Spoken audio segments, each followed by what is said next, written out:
अस्सलामुअलैकुम। मोहम्मद अफजल सिद्दीक अपने programme political diaries के साथ हाजिर खिदमत है। बहुत इनपुट आती है आपकी, मैं कोशिश करता हूँ और आप लोग देखिए हौसला अफजाई भी करते हैं। मेरा काम देखिए सच्चाई के साथ गुफ्तगू करना है, हकायक वो बताने हैं जो आप तक लोग नहीं लेकर आते। वो एक बयानिया लेकर जा रहे होते हैं, किसी का बैगेज लेकर जा रहे होते हैं। बाखुदा हमने किसी का बैगेज नहीं उठाना, हमने पाकिस्तान का बैगेज उठाना है और फ़ख्र होना है पाकिस्तानी होने पे। फ़ख्र है ये पाकिस्तानी होने की, पाकिस्तान से प्यार होने की वजह लोग जानते हैं। और जो सदीक वरना वहाँ तो बड़े चांस मिले थे इंग्लैंड में सेटल होने के लिए, ऑस्ट्रेलिया में सेटल होने, दुबई में सेटल होना। अच्छा क्या होना था, बड़ी दौलत आ जानी थी, गाड़ी आ जानी थी, लेकिन इस वतन की मट्टी में पैदा हुआ है और ये ख्वाहिश है इसी मट्टी में दफन हो। इस मट्टी ने बहुत कुछ दिया है, पाकिस्तान ने बहुत कुछ दिया, एहसानमंद है।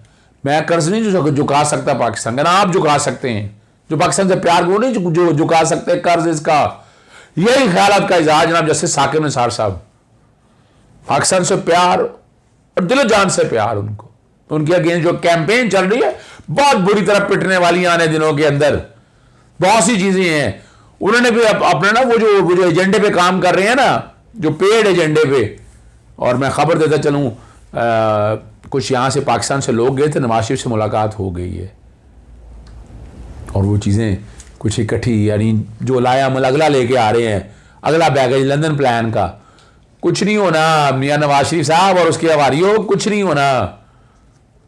फैसले वही होने हैं जो रब्बे पाक हमारे चाहेंगे, जो हमारे आप सबके रब्बे पाक चाहेंगे। 2-3 इश्यूज़ पे गुफ्तगू मैं करूँगा। फैसल वाडा के हवाले से गुफ्तगू करनी है और फैसल वाडा फंस गए हैं, ये मैं बता दूँ आपको। मुश्किल है उनका इस सारे मसले से निकलना। क्या मसला है मैं गुफ्तगू करूँगा आपके साथ। और जस्टिस साकिब निसार साहब के बारे में मैंने आपसे कहा है, और आसफ अली जरदारी और नैब का पुराना रोल। जो नैब पुराना होता था, जनाजा पे उठा के ले जाने वाला, पनामा केस का कमरुज़्ज़मान, और उससे पहले जिन्होंने लूट मार में बड़ी मुआवनत की है। पहली दफ़ा नैब की परफॉर्मेंस आउटस्टैंडिंग है, बड़ा एतराज़ है लोगों पे। चलें इस पर भी गुफ्तगू करते हैं। सबसे पहले मैं आपको ले जाता हूँ उस मर्द मोमिन, मर्द पाकिस्तान, जिसकी खिदमात पाकिस्तान याद रखेगा। सियासी लोगों को छोड़ दें। मैं पूछता होता हूँ कई लोगों से, भाई आपका क्या किया जैसे साकिब निसार ने, आपको क्या नुकसान पहुंचाया है? आम आदमी से पूछता हूँ, मैं सवाल करता हूँ और मैं मुंसर हूँगा, जवाब दीजिएगा कि आम आदमी को क्या नुकसान पहुंचाया, और मेरे से जवाब लीजिएगा। मैं चैलेंज कर रहा हूँ उन सब लोगों को, सियासी लोगों को भी चैलेंज कर रहा हूँ। क्या वो 66 केस जिसकी वजह से तमाम, यानी आप अंदाजा लगाएं, उन अपीलों की पेंडेंसी की वजह से दिन रात एक ही हुई है, कुछ नहीं मिलना। आखिरत में आप जवाबदेही होनी है। अल्लाह करे हम सब समझें इन चीज़ों को। सब फिर बहरहाल ज़िंदगी के साथ साथ चीज़ें हैं। और जैसे साकिब निसार साहब बहुत सी गुफ्तगू मेरी अक्सर बात होती रहती है उनके साथ। मैं उनको लीडर और एक हीरो के तौर पर लेता हूँ। उनकी खिदमात, God love those who love their human being, खैरुन नास मन यनफउ नास। जितना इस मखलूक के लिए उस इंसान ने काम किया पब्लिक इंटरेस्ट में, बाखुदा कुछ सर्टन सेक्टर पे काम कर रहे हैं, लेकिन उस वक्त की सुप्रीम कोर्ट ने और उन बेंचेस में प्रेशर डाल रहे हैं। लेकिन मैं नहीं समझता कि जजेस को जवाबदेही है, दो राय तसाब होना है जजेस का। इसलिए जो जजेस आज भी बैठे हैं सोच लें, एक दुनिया में है, एक आखिरत में है, और दो राय तसाब होना है। तो इसलिए डर के खौफ के मैं इसलिए कह रहा हूँ कि चैलेंज कर रहा हूँ। नईम अशरफ जो है ना, अपना आजकल चले गए जो भट्ट है ना, नईम अशरफ भट्ट जो है, वो चले गए हैं आजकल ARY में। उन्होंने बैकग्राउंड पे मैं चला रहा हूँ, जो उनकी मुलाकात इनडायरेक्ट तरीके से चलाई है उन्होंने। तो वक्त आने पे मैं बहुत कुछ बताऊँगा, बहुत कुछ पता है जो जंग में छपी है, ज़रा उस पर गुफ्तगू कर लेते हैं। किसी की ज़रूरत नहीं मुझसे रब्ता करता, ना आप कोई कर सकता, जैसे साकिब निसार रिटायर्ड जो। और राना शमीम के हवाले से बड़ी क्लैरिटी के साथ, अच्छा राना शमीम के हवाले से मैं रात के प्रोग्राम में वो एफिडेविट नहीं चला सका, चार्ली गुथरी का वो एफिडेविट फिर दोबारा, और जो बयान में तजादातें मैं कर चुका हूँ, वो बार बार आपने कहा कि आपकी नज़रों के सामने रहने चाहिए, वो भी बैकग्राउंड पे चल जाएंगे। वो बयान के तजादात के हवाले से जो झूठ और फ्रॉड और फ्रेब आज मेरे बड़े सीनियर वकील से मुलाकात हुई जो मॉडल टाउन, जो इनकी मिसेज यहाँ रहती थी मॉडल टाउन, और उन्होंने कहा कई दफ़ा मुलाकात, इसे झूठा आदमी नहीं देखा। मैं नाम नहीं ले रहा हूँ एडवोकेट का। और उन्होंने हर वक्त लालच, हर वक्त तमा और क्या क्या कुछ करते थे राना शमी, वो बड़ी कहानियाँ बताई हैं। मैं करेक्ट से नहीं करना चाहता, लेकिन बहुत कुछ बताया उन्होंने इनके बारे में और बहुत चीज़ें हैं। बहरहाल राना शमीम से जो जैसे साकिब साहब और मेरे से भी गुफ्तगू हुई थी, आखिरी मुलाकात तोसी के हवाले से उन्होंने कहा था मेरी तोसी नहीं होने दी। तोसी किस बात की? चीफ जज साहब, रट्टा साहब का सेशन जज के बराबर, बल्कि वो सिविल कोर्ट के बराबर होना चाहिए आप जैसे लोगों को। इन्होंने जुरिस्डिक्शन, पाकिस्तानी जुरिस्डिक्शन में इंटरफियर किया था। तो एक बंदे को इतना नहीं पता कि पाकिस्तान, वो यही समझ रहा है कि मैं पाकिस्तान, और बयान अल्फी में मैंने इसलिए बैकग्राउंड, इन्होंने कहा कि नहीं गिलगित बल्तिस्तान के हवाले से वो पाकिस्तान से कोई ताल्लुक नहीं है, और दूसरी तरफ उनके फैसले उठाकर देख लीजिएगा। यानी ऐसा आदमी जज किया नहीं, इनकी तो बाकायदा इंक्वायरी होकर सारा कुछ तनख्वाहें पेंशन जो लिया सारा वापस लेना चाहिए आपको। चलें, ये बात बड़ी क्लैरिटी के साथ वो जो जंग में भी छपी है, जो बात भी आई है, और एक्सटेंशन के हवाले से कभी जैसे साकिब साहब के उन्होंने एक्सटेंशन लेके देनी, उन्होंने रिमार्क्स ऐसे दिए थे जिसका अल्टीमेटली इनकी एक्सटेंशन मौजूदा गवर्नमेंट ने दी है। शुक्र अल्हम्दुलिल्लाह कि मौजूदा गवर्नमेंट ने इनको ऐसे बंदे को एक्सटेंशन नहीं दी है। और ख्वाजा साद रफ़ीक के हवाले से लोहे के चने चबवाना, रेलवे का ऑडिट हुआ, वो सारी बातें आप लोगों के सामने रिकॉर्ड पे मौजूद हैं। और ये भी हकीकत है, हमारे यहाँ कई साइकिलों पे आते हैं तो आज बड़ी बड़ी गाड़ियों पे हैं। मेहनत करके आना चाहिए। वो फिर किसी वक्त गुफ्तगू करूँगा मैं। डॉक्टर सईद के हवाले से भी बात हुई, और डॉक्टर सईद ने तबाही की PKI की, मैं बार बार बयान कर चुका हूँ आपको, और ये भी मैं चैलेंज कर रहा हूँ, आ जाए डॉक्टर सईद अख्तर भी आ जाए। ये तो जनाब जैसे साकिब निसार साहब का क्रेडिट है कि उन्होंने, मैं प्रोग्राम कर चुका हूँ, उन्होंने जिस तरह PKI को फंक्शनल बनाया,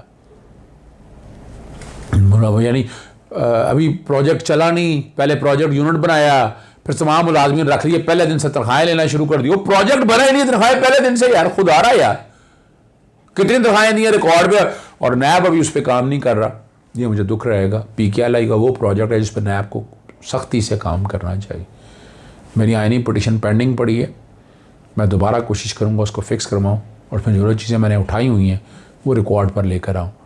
लेकिन मैं खामोश इसलिए था कि प्रोजेक्ट जो है ना, ये कम से कम चलना चाहिए। पैसे तो लग गए हैं कौम के, और डॉक्टर जो है ना यहाँ जो बाहर से लाखों करोड़ों छोड़कर इधर आए हैं और ख़िदमत करते हैं, और डॉक्टर सही जैसे लोग नहीं, याद रखिएगा।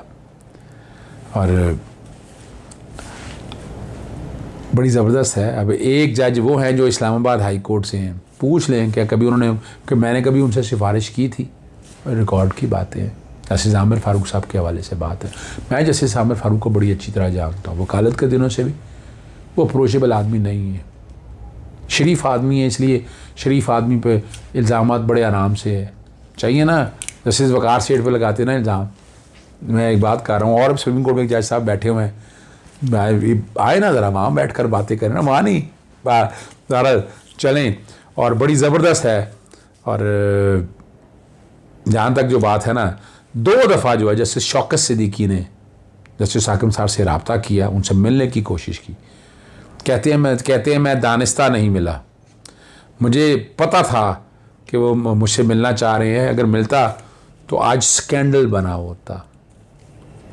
उनके मुझसे रब्ता नहीं करना, उनको भी मुझसे रब्ता नहीं करना चाहिए था, क्योंकि उनका मामला हमारे सामने सुप्रीम जूडिशल काउंसिल में इन्फ्लुएंस करने की कोशिश। इसी तरह उन्होंने बाकी मामलात में मुदाखलत की। शौकत सिद्दीकी ने ये रिकॉर्ड की बातें हैं, और सुप्रीम जूडिशल काउंसिल ने बिल्कुल आइन और कानून के मुताबिक उनको निकाला। यहाँ से चलते हैं अगली बात खबर, फैसल वाडा की तरफ। वो बड़ा अहम इशू है फैसल वाडा का। याद रखिएगा, नाहली के जो केस की कार्रवाई रुकवाने के लिए इंट्रा कोर्ट अपील दायर की थी, वो खारिज कर दी है। जस्टिस आमिर फ़ारूक और जस्टिस मियाँ गुल हसन औरंगज़ेब ने की है, और सिंगल बेंच के ऑर्डर को चैलेंज किया था। जस्टिस अतर मिनाना ने, आपको याद होगा, कहा था कि 60 दिन के अंदर नाहली का केस सुनकर फैसला करें, और 60 दिनों का फैसला बरकरार है, वो बरकरार रखा है। और जस्टिस आमिर फ़ारूक ने पूछा कि इलेक्शन कमीशन में क्या प्रोसीडिंग चल रही है जो आप रुकवाना चाहते हैं।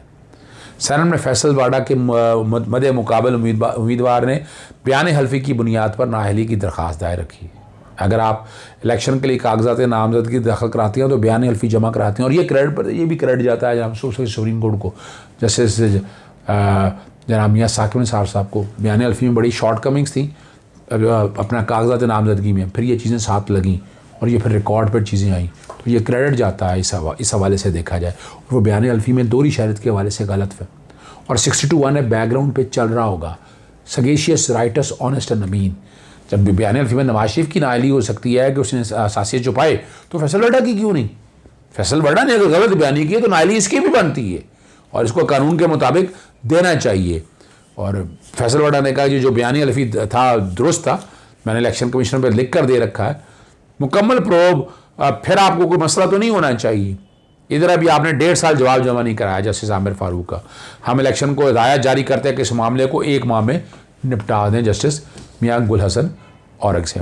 अगली मैंने ट्वीट, मेरा बैकग्राउंड पे चल रहा होगा, अब जो है ना जी करप्ट लोग जो हैं, ख़ासतौर पर स्पीकर सिंध असम्बली आगा सराज दुरानी की रिहाइशगाह को सब जेल करार दे दिया।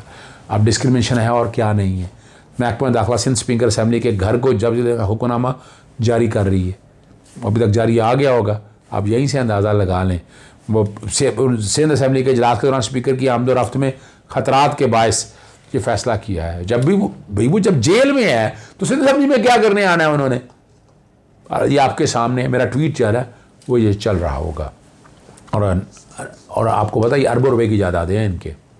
अगला आते हैं, बड़ा अहम इशू है, वो आसिफ अली जरदारी साहब के हवाले से है। इंप्रेशन ये दिया जा रहा है नैब देखें, अब उस पर रिकॉर्ड किस तरह गायब हो जा सकता है ये ज़रा देखना है, और supreme court Islamabad high court को इसमें बड़ी इंक्वायरी करनी चाहिए। जस्टिस अतन मिल्ला और जस्टिस आमिर फारूक पर है। इसे ट्रैक्टर और दीगर रेफरेंस आसिफ जरदारी की अपीलों पर समात है, 4 अपीलें ज़ेर समात है। असल रेफरेंस और दस्तावेजात गायब थी, ठीक है ना जी। इसके बावजूद नैब कोर्ट ने फैसला कर दिया, नैब बरी कर दिया ना, यानी क्या हो गया, असल दस्तावेजात और रेफरेंस गायब थे, ओरिजिनल रिकॉर्ड मिसिंग थे, और जो गुहान के बयान थे वो भी गुम थे। अब ये कौन ले गया यहाँ से? वो वाजिद शमशेर थे ना, आपको याद होगा, अपना लंदन के अंदर वो बैग भर के लेके जाते थे, तो यहाँ भी आपने सारा देख लिया। और जब असल रिकॉर्ड मौजूद नहीं था तो बरीत की दरख्वास्त पर फैसला कर दिया गया।